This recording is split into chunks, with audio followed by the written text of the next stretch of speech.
Olá, hoje, dia 1º de agosto de 2022, estou aqui na minha residência em São Caetano do Sul, São Paulo, e como vocês sabem, fazendo um documentário a respeito da história da manutenção do Brasil, convidando protagonistas desse movimento.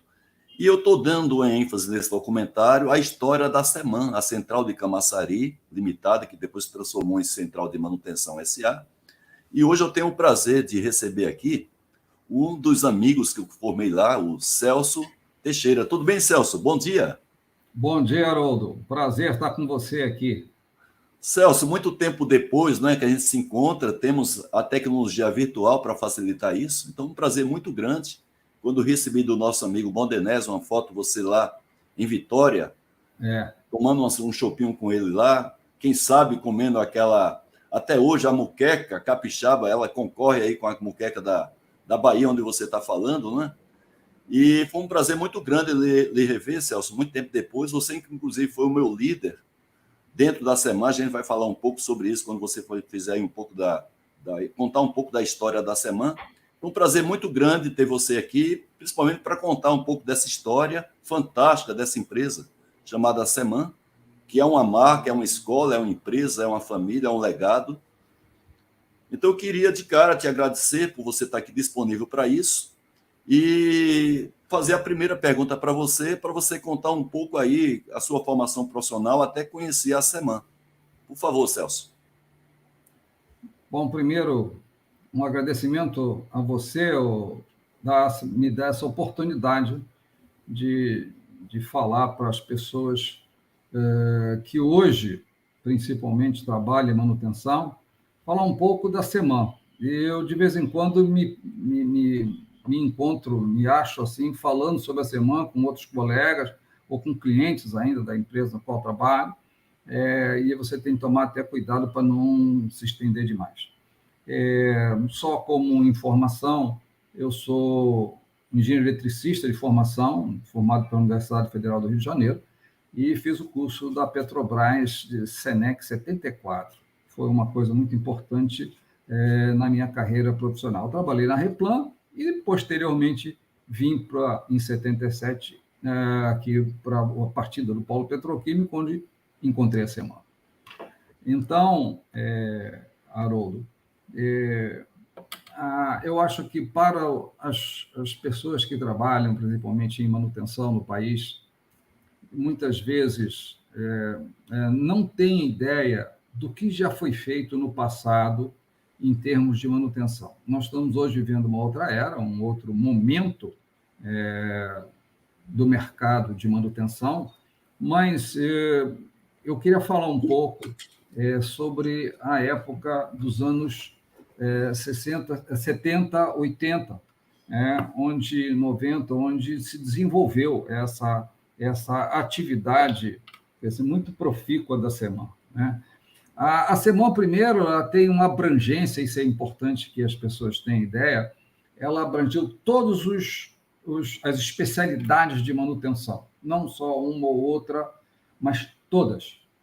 Ela era capaz de assumir a manutenção de uma planta completamente num tempo muito reduzido, qualquer que seja.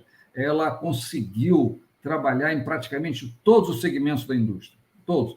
Bebida, petróleo, papel celulose, cimenteira, em todas as atividades praticamente da indústria, ela esteve presente. Meu contato inicial com a SEMAN se dá em 77, quando eu chego à Bahia, contratado pela Copene para ser fiscal de um contrato chamado na época de Cordê, que a SEMAN já mantinha com a Copene. Ela tinha sido criada antes, uns anos antes, e aos moldes de polos petroquímicos no Japão, o pessoal viajou para lá e viu como é que era e tudo, e veio com a implantação de uma central, onde o terreno e as oficinas pertenciam à antiga Nitrofértil, eram as oficinas da Nitrofértil, e ela tinha como função principal dar manutenção às empresas do polo. Alguma coisa nesse momento mais adiante modificou, as empresas do polo, muitas começaram a ter manutenções próprias, e ela acabou reduzindo um pouco essa atuação inicial. Ô Celso, você lembra na época quem era o número 1 da semana, de 77? O número 1 da semana, eu estava querendo lembrar, mas eu sei o diretor de produção, diretor industrial, era o Jurandir. Jurandir, o engenheiro tá certo. Jurandir foi quem, assim, era o mentor da semana. Ele viajou ao Japão, visitou isso. Na época também tinham profissionais que eu encontrei aqui, como o Mário Amora Ramos e o Dário Casas, que já trabalhavam na semana. Aliás, o Dário foi meu colega do Senec em 74. Na época, uma parte era Petrobras, outra parte era Semana, Copem e tudo. Então, agora, Haroldo, eu vou me espalhando, você interrompe quando for necessário para dar um direcionamento melhor aí. Não há problema, vai ser um bate-papo aí, a gente vai interagindo, Celso, não há problema. Exatamente. Então, houve esse modelo criado, houve uma mudança, e em um determinado momento, que eu estou tentando colocar aqui no início dos anos 80, 85% da receita da semana vinha da Copem, que era a controladora, né? Sim. E ela achou que isso não era controladora, achou que devia ter uma mudança, fez uma mudança estrutural na semana, diretoria e tudo isso. É quando, de 85 para 86, eu fui transferido, vamos chamar assim, fui cedido à semana e passei 2 anos para depois me transformar em funcionário da semana. Na época, eu tomei contato com o primeiro plano mercadológico da empresa, que a gente não tinha essa ideia ainda, trabalhando só em manutenção, porque eu entrei na área comercial, plano mercadológico era um negócio assim. Então, tinha 4 linhas de trabalho que você tinha, era linha de oficina, engenharia, paradas e mão de obra. Certo. Posteriormente, Celso, e nesses 2 anos que você ainda era Copem, que você ficou prestando serviços à semana, em que atividade? A área comercial era? E eu fui cedido à semana, sim. Já entrei na semana na área comercial. Inicialmente, na semana, minha parte era um departamento de administração de venda. Eu trabalhava com pós-venda. Entendi. Época, tinha de venda e tinha de pós-venda. Tá. E a semana começou a se desenvolver rapidamente. Ela começou a prestar trabalhos à Petrobras e a outros clientes, então fazendo com que o faturamento da empresa ficasse, assim, mais distensionado, não só concentrado no único cliente.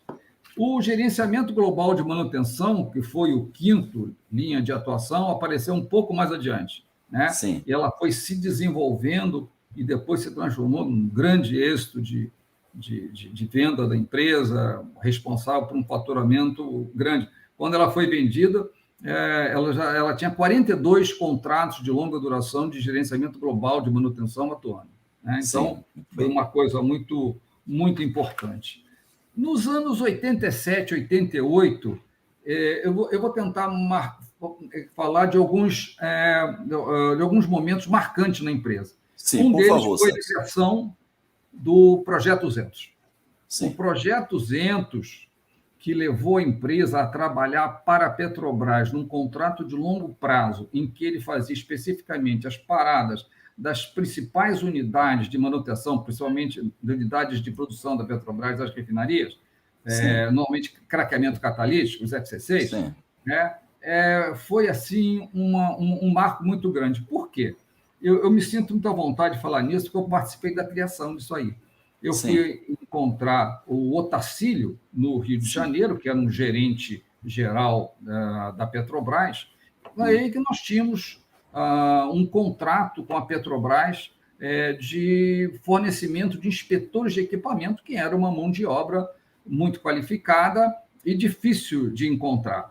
Mas o problema é que a gente nunca tinha mão de obra para ceder quando ele precisava. Quando eu fui pedir, então vamos então aqui fazer um outro contrato, para quê? Você nunca tem profissional para me atender, quando eu peço, você não tem, tá? Você diz, mas o que você precisa?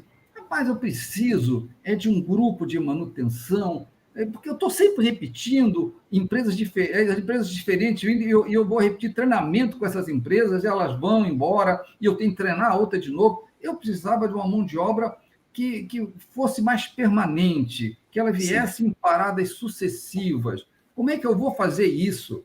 Ô, Celso, você está lembrado do sobrenome do Otacílio? Gerente-geral da manutenção da Eu não Petrobras? me lembro. Ele foi um profissional que veio da Replan, mas Sim. eu não estou lembrado agora do sobrenome dele. Tá, Mas mas eu procuro saber, que eu tenho muitos colegas na Replan, aqui de Paulínia. ele foi um dos. A Replan ela começou a operar em 72. Foi Sim. 72? Não, Por desculpa, aí, né, Celso? foi por aí. Foi Né? por aí. Eu cheguei lá em 75. Então, em Sim, 72 que ela começou a operar. O sim. Otacílio, na época, já tinha saído de lá quando eu cheguei. Foi na Mas eu época lá encontrei do, ele se não me falha a memória, do governo Geisel, ou foi o Gasto eu Azul Médici, encontrei ele no Gasto DEPIN. Azul Médici e Geisel, foi naquele momento Naquela lá. época, chamava Departamento Industrial, chama DEPIN, Departamento Tá. Industrial da Petrobras. Ele tinha Muito bem, então uma posição alta ele, na sede ele lá. mostrou esse desejo, essa necessidade dele.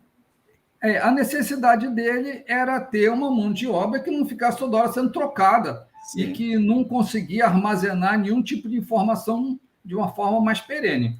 sim. Então, ele falou, mas quantas pessoas seriam? Aí ele falou assim, mais ou menos 200.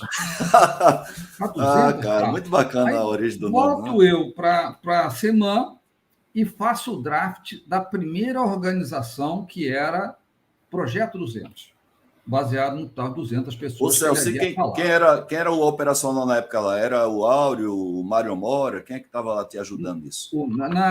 Não, isso foi acertado com o Dário Casas. Dário Casas, O Dário perfeito. Casas e o Murilo também, que era o diretor comercial, e o Só que o Dário, que era Murilo o estava diretor de chegando ali, produção na né? época. Já, não, Mas quando eu cheguei na Seman, o Murilo já sim, estava. Ele já tinha estava, tá? chegado uns meses antes, em setembro, se não me engano, de 85. Ele Sim, havia chegado muito jovem, né? sim. Então, 27, 28 ele anos era ali, né? o coordenador, ele chegou lá com 29 anos, Isso, realmente bem jovem para ser diretor comercial. E ele fez o plano mercadológico, que a primeira vez nós vimos, eu tive contato, foi ele. E então eu fiz o primeiro draft de como seria esse projeto, ou seja, iria primeiro um grupo de planejamento, fazia o planejamento, e depois viu o grupo de parada para executar. Né? sim. Só que o planejamento era um ponto muito forte da semana. Sim, Né? E opa, quando o grupo chegava, estava tudo sim, determinado, até onde ia botar o trailer de médico, a ferramentaria, tudo estava estabelecido. E o pessoal já chegava para fazer o trabalho. Esse contrato durou mais de 5 anos, então era uma diferença muito grande. Quando a semana chegava, sim, se comparado com as outras que tinham sido contratadas situacionalmente para poder fazer um determinado serviço, era sim. completamente diferente. Eu A me Semana lembro, tinha.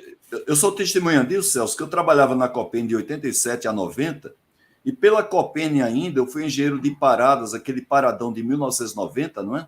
O Birajara era o nosso planejador, com Carlos Macedo e tal. Isso. E eu fui escalado lá pelo Fernando Josino para acompanhar a parada feita pela Seman, e me preparei todo, vendo o planejamento feito lá pela turma do Birajara. Aí, quando eu fui lá para acompanhar o trabalho da Seman, pensando que eu ia ser muito útil, né? Que eu ia carregar, né, todo o trabalho nas costas, cara, eu tive até vergonha, porque estava tudo lá detalhado, tudo sob controle, eu estava sentindo que eu estava mais atrapalhando do que ajudando.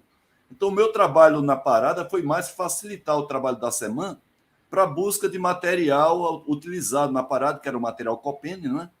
Era uma junta, era um parafuso especial, que aí estava o meu papel de Copene para facilitar esse trabalho para os profissionais da semana. Mas eu sou testemunha disso, e casualmente, depois, aí, quando eu passei para a semana em 90, eu passei a ser 1 ano e meio com engenheiro de parada de manutenção e pude vivenciar essa know-how e expertise que a semana tinha fantástica em paradas de manutenção. Pode seguir, Celso. Né? Conseguiu, então, esse desenvolvimento forte, né? E outra coisa que a Seman tinha muito interessante, ele armazenava as informações. Então, sim, você, quando ia para uma parada seguinte, anos depois, você pegava na filmoteca, você pegava os relatórios e se preparava muito bem para fazer o novo planejamento e a nova execução. Sim. Você ia efetivamente com os instrumentos necessários para executar o trabalho, e isso Sim, encantava o cliente. O sim, cliente com contratava certeza. alguém que ele entregava a parada e executava, e ela era executada, né? Então, isso faz uma diferença do que a gente acaba vendo hoje um pouco, porque é diferente quando você tem uma empresa que tem todas as especialidades de hidrojato, movimentação de carga, ele é responsável por tudo, andaime, Sim, tudo. sim, Tudo sim, era para uma empresa só, se quisesse. sim, Se o cliente quisesse, ela tinha tudo para poder sim, fornecer o cliente, verdade, né? verdade. Então, eu acho que isso era um diferencial. E outra coisa que eu faço importante, é importante dizer, era o treinamento. Hum, O treinamento da empresa era assim, foi feita uma matriz para cada funcionário, ele tinha um treinamento específico para ele, né? Se sim, ele era melhor nisso ou naquilo, foi feito testes e foi feita uma matriz em que o funcionário ia se desenvolvendo ali. Era uma empresa sim, para você encontrar um caldeireiro com 25 anos de empresa, né? O sim, pessoal de movimentação de carga tinha 20 anos de movimentação de carga dentro da empresa, né? sim, Assistência sim, médica adequada, uma série de coisas que sim, fazia com que o pessoal se distinguisse e sentisse orgulho. sim, Normalmente, os opa, profissionais tinham opa, muito orgulho, isso até com hoje, certeza, de com ser certeza. semã. Então, você Sim, percebia isso em confronto com outras empresas que não tinham sim, essa mesma estrutura, sim, né? Era uma coisa que ficava muito clara para os clientes, que até não se incomodava de pagar um pouco mais para poder ter a participação da semana nos seus serviços, né? sim. Eu lembro que nós tivemos depois a criação dos pequenos empreendedores. Pequenos A empreendedores, gente vai falar sobre isso depois. Eu queria serviços que você, eu específicos. queria que você fechasse a questão do projeto 200. Daqui a pouco a gente vai falar de outros produtos importantes. É, No caso, o, a vinda para o Sudeste, mas a UPE ali surgiu mais ou menos em 91, 92. Mas eu queria é, que você concluísse a questão do projeto 200, a O importância que ele projeto teve. 200, ele acabou, foi na época do Collor, e não, ele não tinha, ele acabou por não ter concorrência. É engraçado isso. Ou Sim, seja, tinha sido negociado inicialmente, não dá mais para negociar, estamos fazendo uma concorrência, Petrobras, né? Tá bom, então chamou, não tinha concorrente. Quando sim. se botava as O escopo, necessidades, né? o que a Seman fazia, outro para fazer igual não tinha quem fazer. Então, por falta de concorrência, não pôde continuar o projeto 200 como foi previsto inicialmente. Mas, claro, ele deixou todo um legado de Sim, informações, forma de trabalho, procedimentos, né, sim. que foram depois utilizados em outras ocasiões, Inclusive, outras Celso, paradas. eu queria que você já pegasse carona, porque eu queria que depois a gente voltar na linha global, que a gente chamou depois de linha SEG e também dos pequenos empreendimentos, mas eu queria que você pegasse assim a carona, porque creio que foi o Projeto 200 que projetou a semana para fora da região ali da Bahia, do polo petroquímico, e abriu portas aqui no Sudeste, principalmente porque o Dário Casas veio para cá, não é? Ainda pelo Projeto 200, e a partir daí abriu espaço para a venda de serviços, inclusive linhas de serviços globais de manutenção, para todo o Sudeste, chegando a um ponto até, creio eu, quando a semana foi vendida em 99 lá para a BB, a gente tem um faturamento do Sudeste maior do que no Nordeste, se não me falha a memória. Quando o projeto 200 terminou, porque ainda na vigência do projeto 200, criou-se duas diretorias de produção, uma do Sudeste e outra do Nordeste. Murilo ficou no Nordeste, Dário foi para o Sudeste. E quando o projeto 200 começou a dar sinais que ia terminar, nós fizemos um contato intensivo lá no Sudeste e nós começamos a criar opções no Sudeste. Eu fui para lá, inclusive, nessa época, morei no Rio de Janeiro, quando nós fechamos um contrato muito interessante de gerenciamento global, já existia na época, com a antiga Petroflex. Certo. Então, a Petroflex foi a empresa assim, maior naquele momento, que Sim. no Sudeste nós fechamos um contrato de gerenciamento global. Isso foi um Sim. marco, porque fixou definitivamente a Seman no Sudeste, Seman que havia perdido recentemente o projeto 200, que era o sustentáculo dela lá, né? Sim. A partir daí, nós fomos criando, e sempre assim, uma das coisas mesmo, vamos falando das coisas que fazem diferença na semana, engenharia de manutenção. A engenharia de Sim. manutenção é um ápice, assim, dentro da semana, é um marco, né? Sim. Onde ela conseguiu fazer, a gente chegou até para os 18 capítulos depois, que é assim, como se deve fazer manutenção. Então, você tinha de aplicar aqueles capítulos, a empresa entrava, assumia, como nós no Jari, participei da implantação no Jari, mais de 200 pessoas lá no meio da selva, né, entre Amapá e Pará, e para você assumir a manutenção daquela empresa de celulose. Jacel, né? E em pouco tempo você colocar, vamos dizer assim, a manutenção numa outra etapa, num outro degrau de desenvolvimento da manutenção. Porque a manutenção, ela, na verdade, o desenvolvimento dela é para reduzir o número de intervenções. Claro, sim. Tudo que se faz ou que se deva fazer o esforço maior dentro da manutenção é diminuir o número de intervenções, aumentando o MTBF. Tem de aumentar o MTBF e diminuir o número de intervenções. Aí você diminui os recursos, você pode economizar aí. Se você não fizer desse jeito, você não tem forma de você agradar o cliente e ganhar dinheiro, porque a sua atividade você tem de ser remunerado. Então, você precisa fazer desse jeito. Se você não acabar com os bad actors, se você não conseguir resolver os problemas mais críticos, que fazem com que a manutenção seja repetitiva e tire o sono do gerente da manutenção, isso que você precisa fazer. Eu acho que esse talvez seja, hoje, um dos desafios maiores, continua sendo, da manutenção, né? Eu queria também dizer que, falar um pouco da manutenção de hoje, eu vou terminar Celso, pouco... mas eu queria que você não esquecesse de comentar aí sobre um pouco aí ainda na parte cronológica, que a gente estava falando aí, Projeto 200, as linhas globais aqui do Sudeste, e também a gente chegou a pequeno empreendimento. Você foi responsável, inclusive, você saiu um pouco da área comercial há um certo tempo, chegou a gerenciar as oficinas centrais de manutenção, inclusive foi aí que a gente se conheceu, passei a ser ligado a você. Eu queria que você falasse, então, ali de 91 até mais ou menos 94, quando a gente começou a formar esses pequenos empreendimentos e passou a ser mais um produto diferenciado da Seman, para até dar suporte a nossos serviços globais de manutenção, né? Isso, na verdade, ele tem a ver com um estudo que foi feito na empresa, uma constatação de que a Seman precisava uma mudança. Ela necessitava ser mais produtiva do que ela era naquele momento. Porque os dirigentes têm de olhar o futuro, né? Então, eles olhavam isso com dificuldade. Algumas medidas, então, foram tomadas.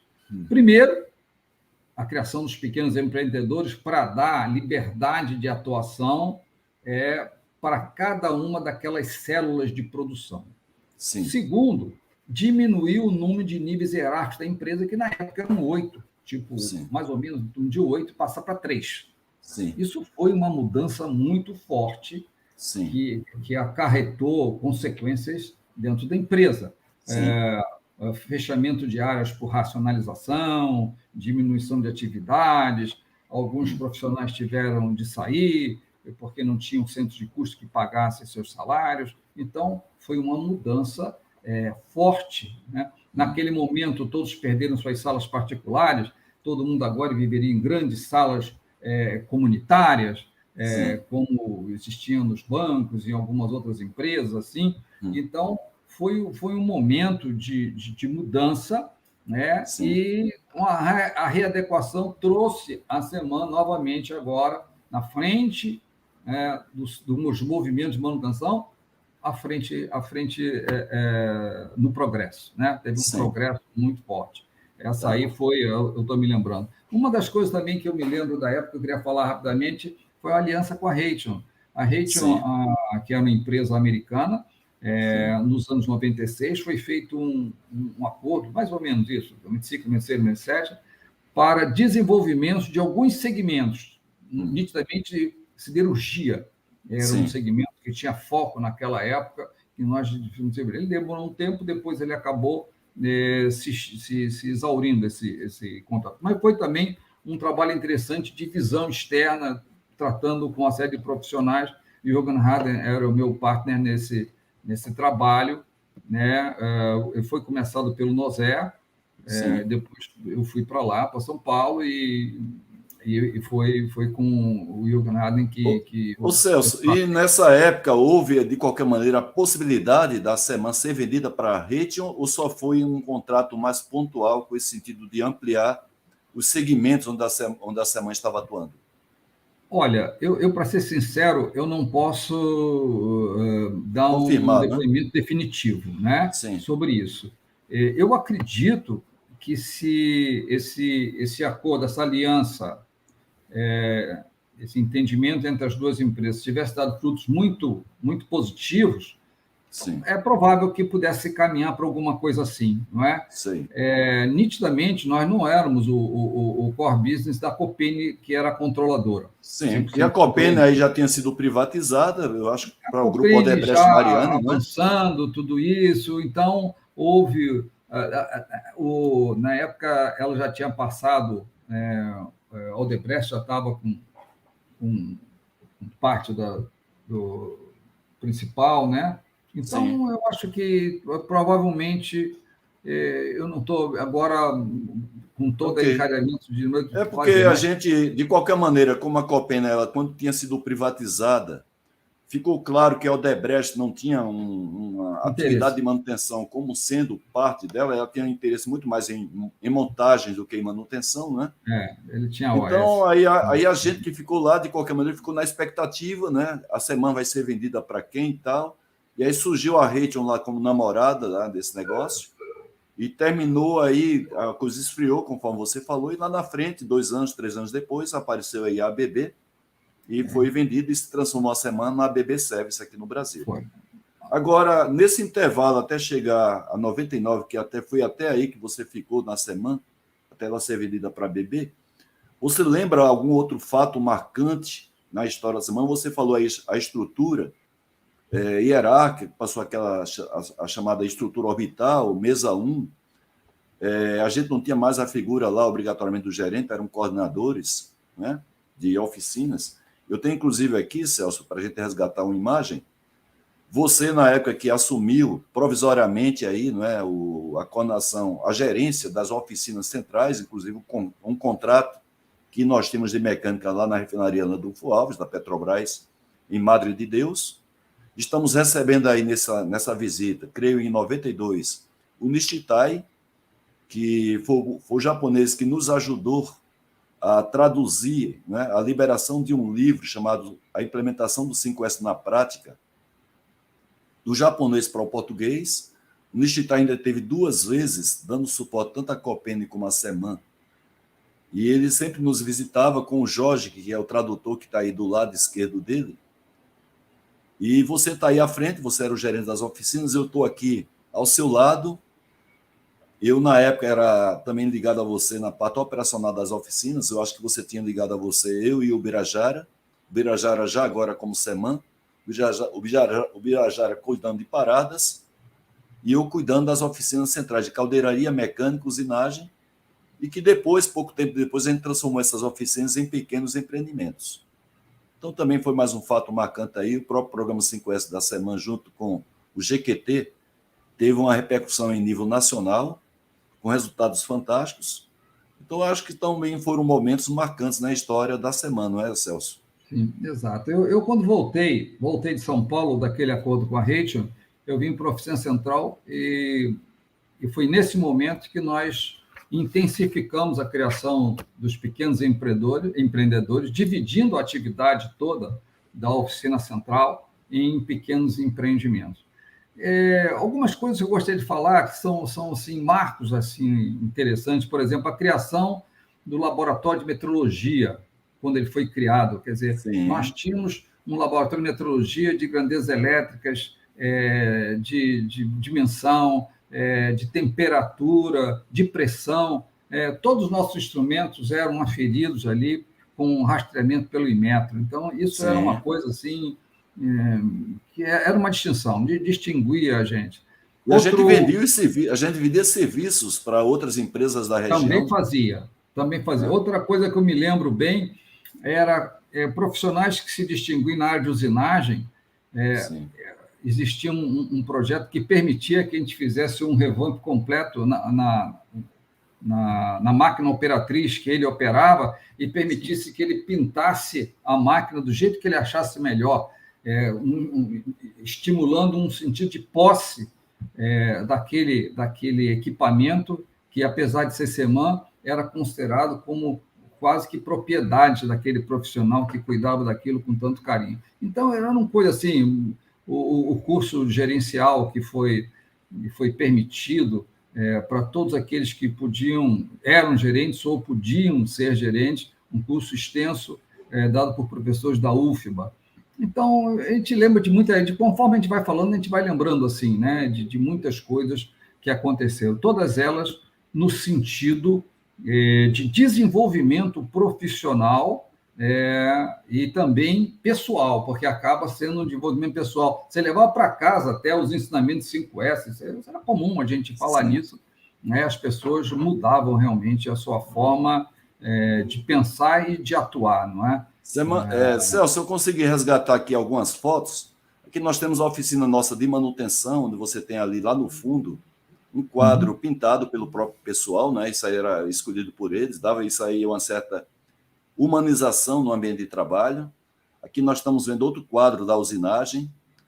Aqui nós temos uma furadeira com plantas assim ao lado dela, né? Furadeira radial. Aqui é a área de instrumentação nossa, com a argumentação aqui do nosso Sistema de Qualidade Total, o GQT. Nós tínhamos aqui os nossos almoxarifados, que as prateleiras também eram pintadas com temas bem familiares, como vocês estão vendo aqui, né?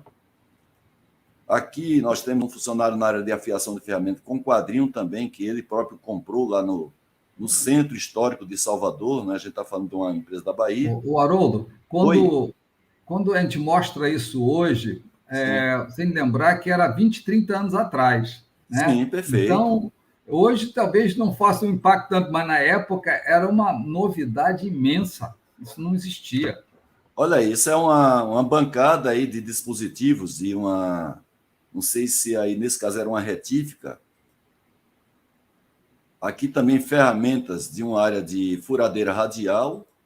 Aqui nós temos assim a frente da manutenção com o mascote, né, da usinagem. E aqui nossos contratos lá de linha SEG, né, que a gente tinha no cliente. Isso aqui é uma oficina em um cliente. Ele permitia que a gente fizesse essas argumentações. Olha só, a máquina que você falou aqui tem uma prensa, né? Exatamente. Então, isso aí já é num cliente nosso, não era somente nas nossas oficinas. Aqui é o nosso almoxarifado, que se transformou depois em self-service, o almoxarifado lá do João Florencio, na usinagem. Ferramentaria, né? É um almoxarifado ferramentaria, não é? Porque aqui a gente guardava as ferramentas manuais que eram utilizadas e também as próprias ferramentas operacionais da usinagem. Então, são lembranças aqui, Celso, você falou bem, a gente está falando do início dos anos 90. Aqui são mesas compartilhadas, as pessoas trabalhavam em mesas, não mais aquelas mesas separadas em alguns setores.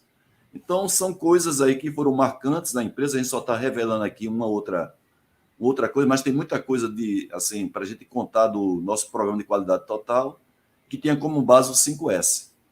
Mas pode seguir aí o seu histórico. Eu acho que essa nossa conversa, ela remonta a tantos anos atrás, mas ela me traz, me remota aqui o presente, né? De voltar ao presente, de quanta coisa foi feita, né, já no Brasil, naquela época, e hoje muitas das coisas estão voltando. Eu diria que a semana não morreu, no aspecto até hoje, nós vivenciamos uma série de práticas que foram iniciadas lá, através dos profissionais que saíram da empresa, levando a bagagem, o conhecimento que adquiriram na empresa, os procedimentos, levaram para outras empresas e nós, muitas vezes, vamos encontrar, nós conseguimos identificar uma série de procedimentos e formas de atuação que vieram lá da semana. Então, ela continua viva, não só na memória de quem participou daquele evento, daqueles eventos, daquela vivência da época, como também nas empresas de hoje, porque foi um legado da semana. A semana destinou à manutenção do país um forte legado de melhoria operacional, inclusive da forma como a manutenção deve ser vista. Ela era vista como um centro de custo, passou a ser visto como um centro de resultado. Ela é uma empresa, é uma atividade que pode dar lucro para a empresa, né? Através da redução dos custos, do aumento das campanhas operacionais. Então, ela é vista de uma forma diferente. E isso muito se deve à atuação da SEMAN há anos atrás, que trouxe essa contribuição para a manutenção. Na época, muitos usavam-se a Abraman, nem se lembra, a Associação Brasileira de Manutenção. Sim, a Abraman. Inclusive, o Stagliori foi muito atuante na Abraman pela semana. Ele era, na época, diretor, participou ativamente da Abraman. E os congressos de manutenção realizados pela Abraman, desde a criação dela em 84, sempre a semana presente, ou apresentando trabalhos técnicos, ou até mesmo sendo convidado para participar de mesas, além do próprio stand que a gente tinha na feira, na chamada Expoman. Então, sempre muito atuante. Eu acho que essa parceria SEMAN com a Abraman, ela também fortaleceu em muito o movimento da manutenção aqui no Brasil.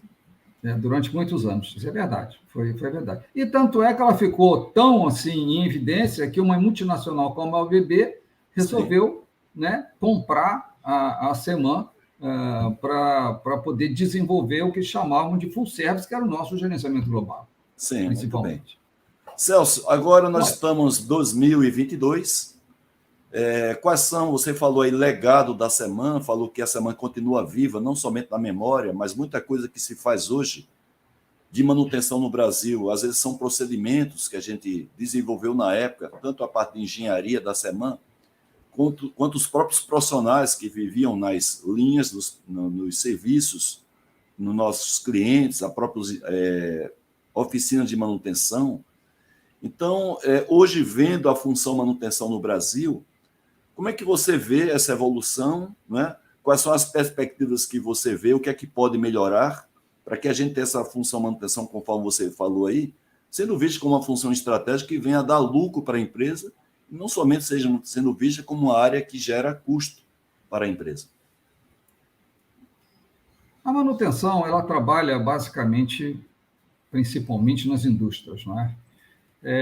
As indústrias estão passando, é evidente, por uma transformação forte, muito dado pela vinda da automação, né? A automação, hoje você pode bem lembrar, meu tempo de jovem, você fazia manutenção em carro, por exemplo, com uma constância muito grande. Hoje, você compra um carro novo e vai fazer manutenção nele muito à frente. Você troca um óleo e tal, mas não... Então, o que é?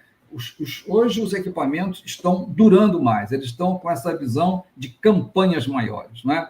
A automação também tem ajudado muito nisso, né? Então, sim, tem reduzido. Claro, tem um outro tipo de manutenção, que são dos softwares, mas de uma outra forma, né? Que acontece. Agora, outra coisa que foi um legado forte, planejamento. É fundamental. Se você não fizer um planejamento adequado, uma parada grande, né? Mesmo uma parada média ou pequena, você já sai perdendo. Não tem como você fazer um trabalho de qualidade sem um planejamento detalhado. Então, é importante que você consiga fazer isso. Uma coisa que eu reputo, que eu vejo hoje pior do que no passado, era a quantidade de treinamento. Hoje, eu acho que nós diminuímos muito a quantidade de treinamento fornecido aos profissionais. Verdade. Então, você vai ver, você vai conversar com os clientes, conversa com as empresas, e elas reclamam porque a mão de obra não é qualificada, seu contrato vem aí pessoas que não estão habilitadas, os procedimentos não são os melhores. Então, tudo isso acabou, de uma forma, talvez, devido a sendo comprimido pelos custos, né? As empresas com esse desafio enorme de se viabilizarem, né? Passando recentemente por uma pandemia, né? tudo isso tem sido um desafio muito grande para as empresas que trabalham com manutenção e mesmo a manutenção dos próprios clientes, né? Certo. Não existe uma receita de bolo para isso, né? Você faz assim, dá certo. Eu contrato muito serviços terceiros, ou eu contrato pouco, faço só manutenção própria. Não existe o que é certo ou o que é errado nesse caso. Situacionalmente, quer dizer, naquele momento, você muitas vezes vai desenvolver o que é de melhor para aquilo. Parte contratado, parte pessoal próprio. Cada empresa tem a sua realidade a enfrentar, né? Mas coisas que são ponto pacífico planejamento forte, utilização de engenharia de manutenção. Você tende a acabar com aquele problema que está te azucrinando todo fim de semana, todo dia. Você não pode permitir que isso se perpetue, porque você não vai ter descanso e você está penalizando a empresa com aquelas perdas de produção, com aquela preocupação exagerada, com aquele custo. Então, você tem através da engenharia de manutenção, você fazer isso. Você dá valor às empresas que usam tanto planejamento, quando você vai contratar uma empresa, a empresa que usa planejamento e usa engenharia para te ajudar para resolver os problemas. Dê valor a isso. Eu acho que isso é importante. Ela não é igual. Uma empresa que gasta recursos com engenharia de manutenção não pode ser colocada em pé de igualdade com uma que não tem nada, que não tem isso aí, porque você está com 2 pesos, 2 medidas. Então, você tem que selecionar bem na contratação o que é uma coisa, o que é outra. Claro, você não vai derrubar isso para tudo, mas principalmente para máquinas especiais, para sistemas especiais e tal, você tem de utilizar, porque senão você vai estar... O que custa mais barato aqui e que se encaixa talvez da melhor forma no seu orçamento, vai te custar muito na produção, porque vai te dar uma dor de cabeça enorme e vai te causar perda de produção. Então, você tem que ser essa visão mais holística, né, da atividade de manutenção. E eu acredito que a gente tem cada vez mais de investir nisso, sabe? Investir em empresas com mais qualificação, né? E treinamento no pessoal próprio também e no pessoal contratado. Não é porque o pessoal contratado é que ele tem de ter um treinamento, ele tem de ser feito... Hoje já tem um rigor bastante grande, que eu acho ótimo, na segurança industrial, todo mundo fazendo aquelas reuniões de manhã, né, para poder discutir assuntos de manutenção e segurança, principalmente segurança, mais segurança, né? O DDS que você faz nas empresas, eu acho que é da maior importância, isso está bem diferente. Há 30 anos atrás não tinha tanto isso, né? Mas hoje, quer dizer, então você vê que existe uma evolução.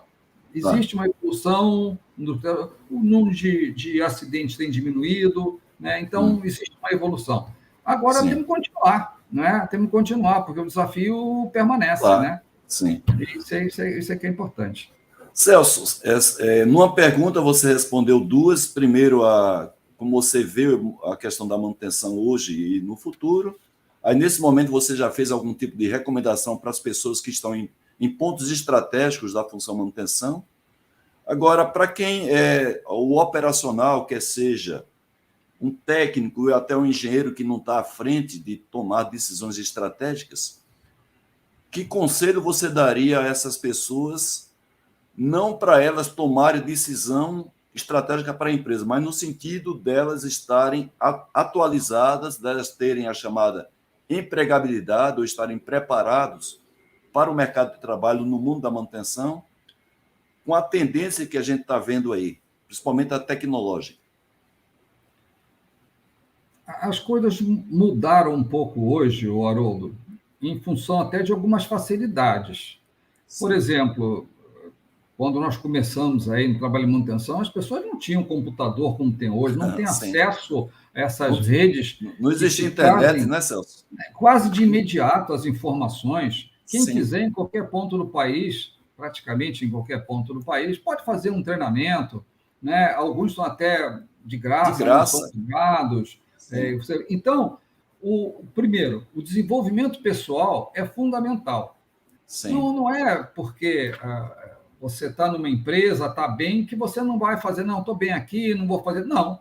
Você tem de procurar melhorar continuamente a sua qualificação, a sua empregabilidade. Né? Você não pode ficar parado, né, em função disso. Sim. Sabemos que as coisas vão sempre modificando, vão sendo mais exigentes, né? Todos os profissionais hoje estão numa empresa, amanhã poderão ser em outros. O mercado está melhorando, o mercado, dentro da minha visão, o mercado de trabalho está melhorando. Sim. Várias empresas que que estavam com algumas dificuldades estão começando a voltar. Por exemplo, nós estamos fabricando alumínio no Brasil, que hoje não fazíamos Sim. mais. Né? Então, você está vendo aparecer uma série de outras empresas aí. Outros negócios, o ramo da energia, não é, Celso? Que está modificando muito. Muita empresa, tanto na parte de energia solar, energia eólica, as térmicas que vão continuar e estão sendo implantadas em vários lugares. Né? A prospecção de petróleo continua. Né? Estão criando agora refinarias. A Petrobras está vendendo algumas refinarias, como aconteceu agora o grupo Mubadala, e que estão investindo fortemente aqui na região, na parte de recuperação de algumas das unidades que tem. Então, papel e celulose crescendo muito. Né? Então, existe, eu acho, uma boa notícia no aspecto de a empregabilidade para profissionais da área de manutenção. Porém, você sempre procura um profissional que esteja tecnicamente qualificado. Né? Se você não tiver isso, você tem de buscar. Né? Ninguém nasce sabendo. Então, você vai ter que buscar e se aprimorar continuamente. Eu acho que essa é a palavra para o homem de manutenção, para a pessoa que quer se desenvolver e que quer trabalhar nesse ramo, né? Não pode parar.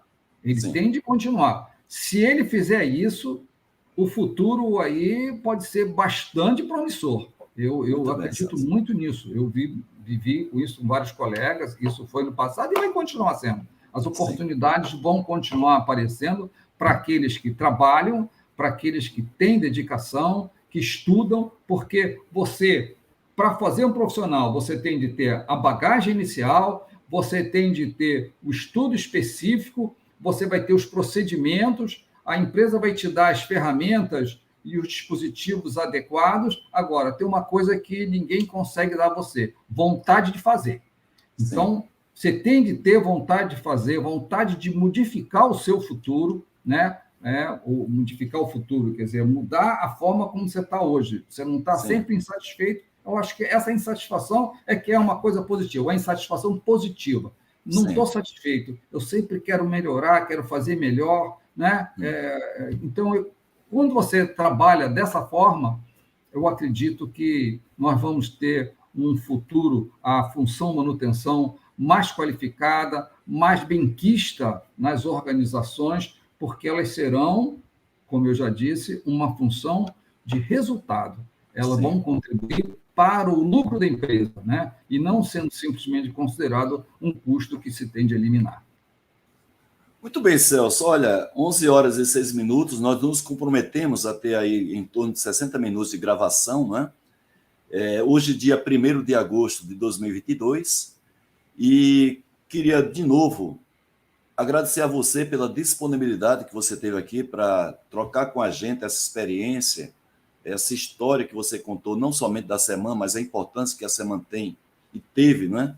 Ela tem porque os produtos, conforme você falou, continuam sendo hoje utilizados pelos profissionais de manutenção, quer seja de empresas especializadas em manutenção, quer seja pelas áreas de manutenção das empresas.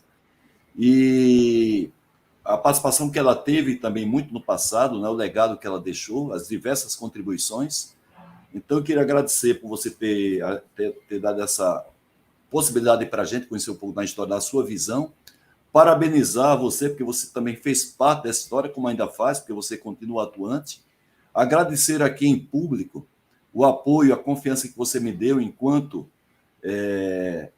líder da minha atividade, enquanto eu fui ali responsável pelas oficinas centrais. Você sempre confiou no meu trabalho. Graças a isso, eu tive uma carreira promissora depois que você teve na minha liderança. até 95, quando eu saí da empresa, e que tive a coragem para montar minha empresa de consultoria, baseada em toda a experiência, toda a bagagem da semana, seguramente, se não fosse a semana, não teria tido essa predisposição a me lançar no mercado de consultoria com conhecimento adquirido na própria semana.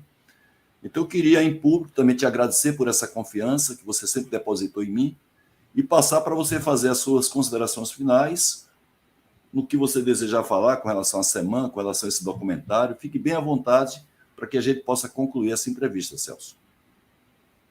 Haroldo, eu quero agradecer a você de novo, abrir esse espaço para a gente poder falar um pouco. Eu tenho boas recordações dessa época, então me sinto muito à vontade para poder falar, gosto de falar sobre isso, sempre que tenho oportunidade, faço isso. Agradecer as pessoas que tiveram a delicadeza e o tempo para nos escutar, não é? E espero que, de alguma forma, possa contribuir para que as pessoas vejam a manutenção de uma forma um pouco diferente. Foi essa sempre a ideia que a Seman tentou levar aos seus clientes. Foi um prazer enorme, na verdade, ser funcionário da Seman, participar daquela epopeia que foi aquela transformação do mercado de manutenção, que ela sofreu fortemente. Muitas empresas começaram a melhorar, vislumbrando a forma da Seman de atuar. A gente colhemos diversas vezes muitos clientes às vezes chamavam a gente participar das concorrências para melhorar o nível, dizia eles, né? Porque os caras tinham que falar, botar mais planejamento e tal, engenharia. Então, isso foi uma forma muito importante. E a gente deixar isso gravado, né? Hoje nós estamos aqui, amanhã não estaremos mais, mas isso vai permanecer. Vai permanecer, e outras pessoas mais adiante vão poder ler no seu livro parte daquilo que nós falamos aqui, pelo menos, né? E que outros profissionais também, tenho certeza, deram seus depoimentos, e ficará gravado também essa fala nossa, que é um tributo a tanto que a Seman fez por mim, pela manutenção, pelos colegas que trabalharam lá e pelos clientes que se beneficiaram de todo aquele desenvolvimento que ela propiciou à atividade de manutenção. Muito obrigado a todos, então. Muito bem, gente. Muito bem, gente. 11 horas e 10 minutos, esse dia 1º de agosto. Então, conforme falou o Celso aí, a gente agradece a atenção de vocês. Não sabemos exatamente quando vocês estão assistindo essa gravação. A gente agradece o seu interesse. E eu sempre digo, Celso, que tudo que a gente faz, relembrando o passado, não é para apenas saudosismo. Claro que tem um pouquinho aí de saudade, isso aí faz parte de nós, das nossas emoções, do nosso ego também, não é? A gente sempre gosta da gente relembrar bons momentos do nosso passado, isso é uma coisa normal do ser humano, mas a minha maior motivação para fazer documentários como esse é a gente aproveitar o nosso passado como legado, para que a gente possa projetar melhor o nosso futuro, não é? O passado que não sirva para a gente projetar o nosso futuro, fica apenas no saudosismo, que tem o seu valor, mas que não é, vamos dizer assim, tão benéfico quanto a gente aproveitar as lições aprendidas, que a gente chama isso de legados, para a gente se projetar tanto empresas como profissionais quanto o país para o seu futuro. Então, eu agradeço a todos vocês que estão assistindo essa gravação. 11 horas e 11 minutos. Celso, um grande abraço. Mais uma vez, obrigado por tudo que você fez por mim enquanto meu líder. Um grande abraço. Muito obrigado a todos aí que tiveram a paciência de nos escutar durante esse tempo todo e bons serviços.